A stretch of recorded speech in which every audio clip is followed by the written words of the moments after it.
Të dashur miq të emisionit Health Matters, tema e emisionit për sot është hipertensioni. Për këtë kemi të ftuar një kardiolog i cili është shumë profesional dhe i përpiqet në punën e përditshme me pacient. Me ne doktor Jahir Shala. Faleminderit për mundësinë. Përshëndetje, mirë se u gjeta, faleminderit për ftesën. Doktor Jahir, ditë më parë ishte dita e hipertensionit. Sa është e rëndësishme kjo ditë dhe si ta vëdësojmë popullatën për sëmundjen e hipertensionit? Dita e hipertensionit është me datën 17 maj, është një ditë mjaft e rëndësishme, e cila merret me ndërgjegjësimin, vëdësimin e popullatës për rolin e hipertensionit dhe problemet që i shkaktojnë hipertensionit tek popullata e jonë. Fatkeqësisht në Kosovë nuk është që shënohet shumë me aksione simbolike. Mirë po brenda mundësive shoqata organizon disa aksione të cilat merren me vëdësime e popullatës për hipertension. Sipas të dhënave tuaja dhe përvojës së përditshme me pacient, sa është i përhapur hipertensioni tek ne? Edhe këtu nuk kemi na dhëna shumë zyrtare, mirë po në Kosovë mendohet se 35 deri 45% e popullatës mbi moshën 18 vjeçare. Fjala vojnë nga hipertensioni. Me rritjen e moshës përqindja rritet. Mbi moshën 60 vjeçare zakonisht mbi 50% e popullatës vojnë nga hipertensioni. Po, cilët janë këta faktorë që ndikojnë në rritjen e hipertensionit? Po, hipertensioni arterial është një sëmundje kronike, domethënë, e cila fatkeqësisht të numri më i madh i rasteve nuk dihet shkaktari, mirë po se hipertensioni dohet hipertension primor dhe sekondar. Hipertensioni primor është kur numri më i madh i rasteve që kanë hipertension primor, 90-95% e popullatës kanë hipertension primor, ndërsa përqindja tjetër është hipertension sekondar. Tek hipertensioni primor fatkeqësisht nuk dihen domosht shkaqet, mirë po ndikon trashëgimia. Familje, personat që kanë familje me hipertension gjithmonë janë më të rrezikuar për moshëfoqen të armën hipertensioni, pastaj faktorët e jashtëm. Marrja tepër te kripes është faktori kyç, pastaj mos aktiviteti fizik, obeziteti, sëmundje tjera shoqëruese, stresi, konsumimi i tepërt të alkoolit, drogat ndryshme, konsumimi i bornave ndryshëm ndikon në zhvillimin e hipertensionit. A ka lidhje të drejtë për drejtë stili i jetesës me hipertensionin, veç e tham. Po si t'ja bëjmë që ta ndryshojmë stilin e jetesës? Atëherë ndryshimi i stilit të jetesës është mas pari ushqimi, eliminimi i kripes nga dieta jone e përditshme, të konsumohen më shumë perime, më shumë fruta, më shumë fruta të thata dhe mos të konsumohen ushqime të gatshme, ushqime të shpejta, ushqime të përpunuara, aktiviteti fizik, gjithsesi ka shumë rëndësi, shtimi aktivitet fizik, 30 minuta ecje shpejt ose vrapim ose fitness ose çka do, 5 herë në javë të shumë e rekomandueshme, mos konsumimi i alkoolit, humbja e peshës tek njerëzit që janë me obezitet ndikon shumë mirë në zvogëlimin e hipertensionit arterial. Rastet që vijnë, a janë të vënuara apo janë në kohë për trajtimin e hipertensionit? A është ngrit vedia qytetare tek ne? Fatmirësisht është ngrit. Vitet fundit është ngrit, ka bënë edhe tash qasja më e shpejtë në informacion, rrjetet sociale, gjitha këto ndikojnë vëdësimin e popullatës, mirë, por prapë kemi raste që vijnë me vonesë. Për shkak se hipertensioni nuk ka ndonjë simptom të caktuar se kur shfaqet hipertensioni dhe shumë herë pacientat vinë kur veç o shfaq me vitet tona nuk e kanë vërejt. Si e diagnostifikoni ju si profesionist shëndetësor sëmundjen e hipertensionit? Sa për diagnostikimit nuk ka ndonjë metodë specifike, kryesisht matja e rregullt e tensionit arterial vjen drejt diagnostikimit. Po a ka raste kur pacientët nuk e dinë fare që janë të prekur nga hipertensioni? Po, ka raste, bile shumë ka raste, një rast djef ish më larg nuk e kesha në praktikën time të përditshme, ishte një pacient i moshës mesatare, kur thotë që shkova diku në musafir edhe aty rastësisht nona moti tensionin, thash hajde Macedone edhe e kish pas tensionin rreth 200. Domethënë aty që nuk kam pas kur asnjë simptom, as ka pas asnjë vërejtje, ka shku tani edhe te mjeku ka verifiku, ka qenë fatkeqësisht aty, pas ekzaminimit do pa që ai ndoshta 3 vjet, 4 vjet ka pas hipertension. Cilat janë ankesat e zakonshme që i kanë këta pacientë dhe kur duhet të alarmohen ata, kur duhet të kërkojnë ndihmë nga specialisti? Zakonisht simptomat më të shpeshta janë kokëdhimbja në pjesën e pasme të kokës, ushtima në vesh, marramendja, ndonjëherë vrojë të forta të zemrës, ndonjëherë mund të mos shoqërohet me dhimbje të gjoksit, zakonisht hipertensioni kryen krizat hipertensive që e kalojnë vlerën mbi 200, atë shoqërohen edhe me dhimbje, mos koncentrimin, gjitha këto janë shenja Doktor, a na tregon cila është një shenjë alarmante? A është kjo dhimbja e gjoksit apo dhimbja e kokës? Shenjë alarmante zakonisht fatkeqësisht kur vjen atë gjendje është zakonisht çrregullime cerebrovaskulare kur ndodhin. Mund të ndodhë hemorragjia në trunë që janë fatkeqësisht shenjat punume dhe shenjat jo të mira. Në përvojën e përditshme, a mendon që pacientët kosovar janë të informuar për hipertensionin? A din ata të kenë kujdes? Se kur më dhe më lartë, do të thonë, rrjetet sociale tash e kanë bë punën e vet, dhe ndikojnë për informim pak më shumë mirë, po ka nevojë ende më shumë për vetësi.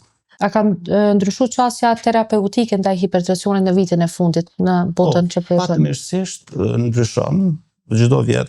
Kemi ndryshime, fatmirësisht kemi numër gamë të madhe të borna të cilat përdoren për hipertension, borna të cilat më pak kanë efekte anësore, ka shumë rëndësi edhe koha e veprimit bornit, domethënë gjithmonë tentohet më kanë bori me efektiv me orë gjata më shumë, domethënë me vepru 24 orë, që mundësia më morë një ditje, fatmirësisht vazhdimisht ka përmirësime. A janë të qasshme barnat biologjike në sistemin tonë shëndetësor në Kosovë? Jo, sa i përket zemrës, do më thonë, jo, edhe në borna që edhe në vendet tjera nuk kanë alo përdorim gjom, janë kryesisht në faza eksperimentale, sidomos të hipertensioni do më nuk janë që përdoren. Ka eksperimente që në sistemin renin, angiotenzin, aldosteron, ndërpremi aty ku veprojnë disa borna që na i përdormi, mirë po ma kryesisht ma shumë të insuficienca kardiake, të miokarditet, aty ka pak ma shumë punime, mirë po definitiv nuk janë, alo nuk përdoren, do më thonë, në praktikën e përditshme, as në vendet e zhvilluara jo të ne. Kryesisht të ne përdoren për smundje aromatike, smundje onkologjike këto. Po si e vlerësoni mbulimin e banave nga Ministria e Shëndetësisë nëpër spitale, sa i përket këtij aspektit? Vitet të fundit ka mbulim më të mirë për pacientat që shtrihen në spital, domethënë, mirë po fatkeqësisht për pacientat të cilët duhet i marrin tek shtëpia, atëherë nuk është që mbulesa shumë e madhe. Pacienti vjen një kohë të shkurtër në spital, bornat ka i morë shumicën e kohës të shtëpia, aty nuk ka që ka mbulesë të madhe. Domethënë fatkeqësisht ende pacientat i paguajnë me buxhet viti. Doktor, si është bashkëpunimi mes mjekëve familjar dhe mjekëve specialist? A kishe pas nevojë për do një sugjerim? Fatkeqësisht, në vija institucionale nuk është që konvrej ndaj bashkëpunim. Domethënë, në vija personale, private, kolegiale, kem kontakte, konsulta, gjithë ato mirë, po në vija institucionale nuk është që ka shumë. Krahasim me vendet perëndimore që kanë vija institucionale bashkëpunimin tek ne jo. A ki ndonjë sugjerim për referimin e pacientëve në qendrat ambulantave specialistike? Fatkeqësisht tek ne, sidomos në QKU referohen në raste pak më shumë se sa që duhen, në raste që nuk duhet të referohen. As sisteme këto spitalet regionale nuk është që kanë shumë funksionojnë mirë, domos sa i përket pacientave ambulantor, as mjekësia familjare nuk është që funksionon mirë, për arsye tani qendra klinike universitare është shumë e mingarkuar me shumë raste të cilat nuk ish desh marr, edhe humbin kohën aty në raste të cilat tani duhet më marr pak më shumë me ta. Është alarmante caktimi i terminit pas 3 muajve, le të themi, për një rast të hipertensionit? Duke po praktikat të vendeve perëndimore, të cilat i kanë terminet edhe më larg, nuk besoj që është shumë alarmante. Nuk besoj shumë alarmante se emergjenca funksionon 24 orë ose të urgjente gjithmonë nuk presin. Çfarë roli luan parandalimi i hipertensionit? Çfarë këshille keni ju për qytetarët? Parandalimi, sikur për çdo sëmundje tjetër, ka edhe për hipertension, ka rol shumë madh. Këshilla është domethënë dieta, ushqimet më pak krip, aktiviteti fizik, konsumimi më i pak të alkoolit ose fare, dohani, largimi nga gjendjet stresuese, gjitha këto janë. Cilat janë ato gabimet që i bëjmë zakonisht ne si qytetar? Sa i përket stilit të jetesës apo edhe vizitave tek mjekët? Unë besoj të dyja, domethënë. Edhe stili i jetesës ka ndryshuar shumë në vitet e fundit, tash konsumojmë ushqime më shumë artificiale, ushqime jo të shëndetshme, por edhe vizita të rregullta nuk është që bojnë shumë pacientat. E përmendëm kripën si faktori kryesor për hipertensionin, po si ta zaventësojmë kripën në mënyrë të shëndetshme në dietat tonë? Domethënë zvoglimi i kripës është rekomandimet janë që duhet të konsumohet 5 deri në 6 gram dhe zëvendësimi i kripës me erëza biologjike, kryesisht erëza me mbajtje të hudhrës, qepës, që to janë. Kripa e Himalajeve, shihet që rekomandohet shumë. Çfarë mendimi keni për të? Paktën në aspektin mjekësor nuk kam lexuar, nuk kam po dikon që është rekomandueshme. Kam po kolegë që rekomandojnë mirë, po unë të paktën me lexuar nuk kam lexuar që është rekomandueshme.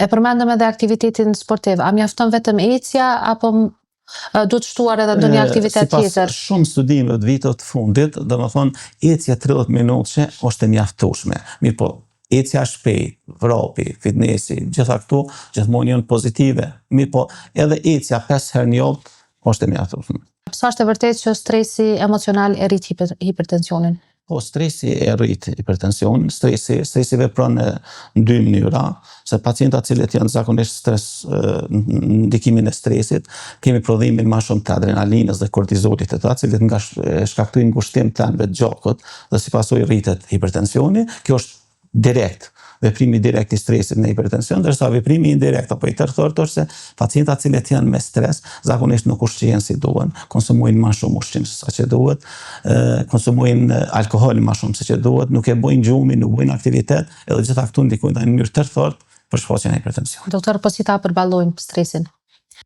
Aktiviteti fizik.